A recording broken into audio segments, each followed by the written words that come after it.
Often there's offshore winds here, which seem very, very calm on the beach, but they can blow dinghies straight out to sea, and people get in trouble very quickly like that. Every year we know we're going to get lots and lots of dinghies blown off the beach. As soon as we get a southwesterly wind, a nice clear sunny day, you may as well not bother going home, you may as well stay in the station, you know.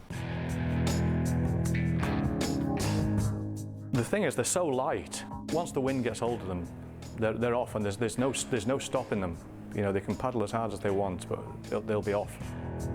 We've got a powered engine on the back of this, and for us to actually catch up with the wind blowing small children in a raft, it's quite hard to catch up with them.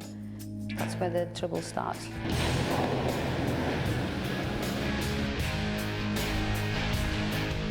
The biggest danger we've found is that if once the inflatable does start blowing offshore and the parents realise that the children are in trouble, that they will tend to go into the sea after them, which is actually the wrong thing to do.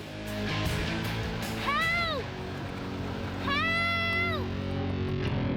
If you've got a mobile phone, or if somebody's got a mobile phone, just get on the phone straight away and dial 999, and then the Coast Guard will alert us, and then we'll be out there within a matter of minutes. If they saved their energy and ran to the phone box and dialed 999, you know, we're only 5 minutes away from the beach, and if the kids stay in the dinghy, we'll get them.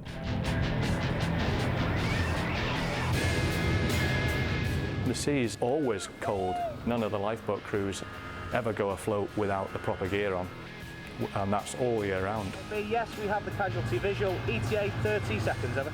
Even in the summer, fully clothed with one of those suits on top, I have to jump in the water and I can get cold within 10 minutes. Now, if you imagine in the summer when you've just got a swimming costume on or a bathing costume and you're in the water and all of a sudden you realise you're in a bad situation, it'll just take seconds. Okay. You okay? Kids tend to be very scared. We get to them fairly quickly from here. The typical beaches are only 5–10 minutes away by sea for us, so we get to them quite quickly. But they do tend to be pretty scared, sometimes a bit cold. Cold? Yeah. Yeah, what's your name? Lucy. We need to get them into the boat, reassure them, get them, you know, wrapped up in a blanket or whatever, get them ashore to hopefully a waiting ambulance. One casualty now safe on board. Could we have an ambulance on the beach, please? We work with the local Coast Guard teams. They're usually waiting on the beach for us, so they'll have the heater going in their Land Rover, and pop them in the Land Rover until the ambulance turns up.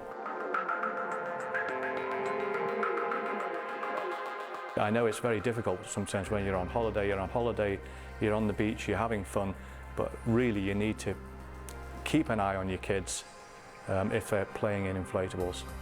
You really need to be watching them the whole time.